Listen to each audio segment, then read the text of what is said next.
The booming knock on the door was deafening as it echoed throughout the house. Having just arrived home, the sound startled Alan Holloway while he casually threw his coat on a nearby chair. Recently divorced after catching his wife cheating, Alan now lives alone, completely consumed by his work as a local ad agent. He wasn't expecting any visitors, which raised questions when the abrupt knocking on the door continued. "Hello," he answered the door, somewhat annoyed. Standing before him was a small-framed man with short, black, disheveled hair. His eyes were dull and almost lifeless.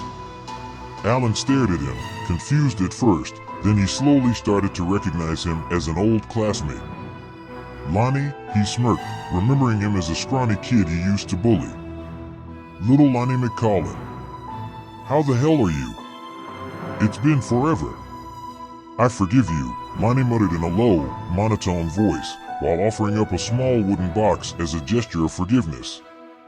His lips slowly started to form a hellish sneer that turned into a distorted smile. He stood motionless, with his arms outstretched like some grotesque statue offering up a bizarre gift. "What's wrong with you?" Alan reluctantly reached out, accepting the offering. "Do you need any help?" He watched as Lonny merely turned around and started walking off into the distant, calm, dark night. Confused and startled by the whole thing, Alan called out to Lonny for some sort of explanation, but Lonny simply disappeared from view like a ghost in the night. Alan had always felt bad for having picked on Lonny as kids. He chalked up his behavior to playful hazing and teenage angst. Puzzled by the eerie encounter, Alan locked the door and glanced down at the box. The small wooden box was adorned with strange hieroglyphs and lettering. It was no bigger than a shoebox and surprisingly lightweight. The lid of the box was held down tightly by a single metal latch that locked it, but Alan noticed that the lock had no keyhole. He shook the box, but it made no sound. Finding it extremely bizarre, Alan disregarded the oddity and tossed it aside without giving it any further thought. Alan made his way towards the kitchen, deciding to pour himself a drink to help loosen up and get comfortable. He stopped dead in his tracks when he saw the same wooden box now resting atop the kitchen counter. Alan quickly glanced back to where he had tossed it and saw that the box was no longer there. A feeling of uneasiness swept over him as he slowly started to approach the mysterious box. Suddenly, he started to hear scratching coming from inside the box. It sounded like nails grinding menacingly against the wood. The sound got increasingly louder and more desperate the closer he advanced. The feeling of uneasiness he had swelled to a wave of panic now. Alan decided to arm himself against whatever creature was trying to escape from within the box. He figured it must be some sort of rodent or stray animal inside, a harmless prank being played on him in retribution for his bully boy antics from years past. He walked over and firmly grabbed a fireplace poker, determined to put an end to the bothersome stunt. He turned and walked back towards the kitchen, aggravated by the entire situation. Once again, he stopped dead in his tracks at the sight of the box. This time, the metal latch locking the box had somehow given way to the will of whatever lurked inside. The wooden box now sat there on the counter with the lid wide open, and whatever was clawing inside now had the freedom to escape. The scratching sound intensified, seemingly drowning out all other noises. The air turned frigid around Alan as he stood still, his nerves tensed with anticipation like the strings of a bow. Alan held his breath as the smell of sulfur filled the room and watched in horror as a single hand emerged from the depths of the box. Slowly, a figure-like creature surfaced out of the box. The cracking sound of its limbs contorting sent shivers down Alan's spine as it sluggishly crawled completely out. With a thin frame and dense charcoal skin, the nightmarish creature towered insidiously over Alan. Paralyzed with fear, Alan felt his heart pounding directly out of his chest. He wanted nothing more than to look away and run as fast as he could, but his primordial fear gave no quarter. The creature's eyes flared out with an orange-yellow glow and reptilian-like pupils that burned a foul gaze through Alan. Barbed quills rested atop its shoulders, slightly covered by the creature's long and black matted hair. It slowly raised its slender arm and pointed towards Alan.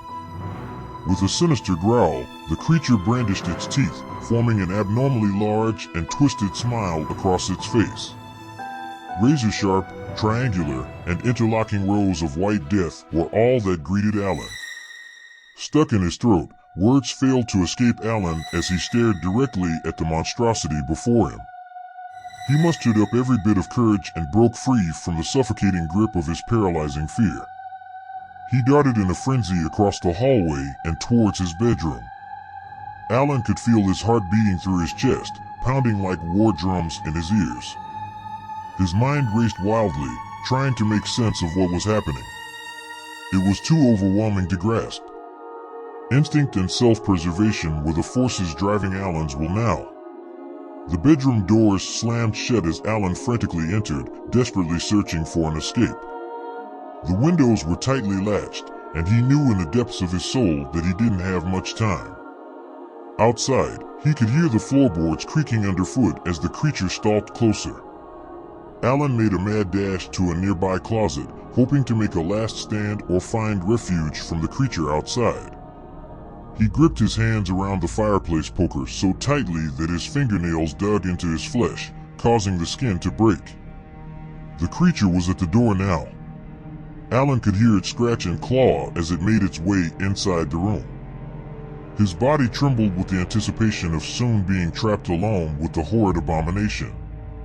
Light from the bedroom scarcely filtered in through the thin vents on the closet door, barely illuminating the darkened room. Outside of the closet, Alan could vaguely see the shadow of the creature stalking its way ever closer. Alan held his breath and raised his weapon, ready to strike.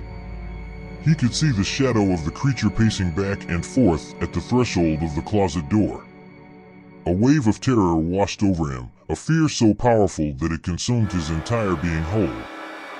Suddenly, Alan's heart stopped as he could feel the creature's warm, drawing breath on the back of his neck. It was in the closet with him now. Even though he couldn't see it, every sense of his body felt its presence. The creature let out a low, ominous growl as it closed in with every dreadful breath. Sweat trickled down Alan's brow as the feeling of impending doom crawled up his spine, making every second feel infinite. He turned around and swung wildly like a madman, lashing out in the darkness. It was over in a matter of seconds. A horrifying, gut-wrenching scream bellowed out with deafening intensity, sealing Alan's fate. The knock on the door abruptly came, sounding like a thunderous roar. It had been weeks since Alan's ex-wife, Grace, had heard anything from him. Things had ended badly, and the divorce had been messy. However, it wasn't like Alan to just disappear without telling somebody. She made her way toward the door, and once again, the foreboding knock rang out louder than before, filling her with a feeling of great apprehension. "Hello?" Grace opened the door and was stunned to see Alan standing there. "Alan? Where on earth have you been? Everyone's been looking for you," she exclaimed. She stared at him, standing in the doorway with a dull and vacant look in his eyes. His hair was unkempt, and his face was drawn, as if a great albatross hung around his neck, weighing him down. His hands clutched tightly around a small wooden box that he slowly raised up towards her, like a peace offering. Visibly shaken, Grace accepted the small box while unleashing a barrage of questions on Alan. He stood motionless, almost statuesque, and with a monstrous smile, simply declared, "I forgive you."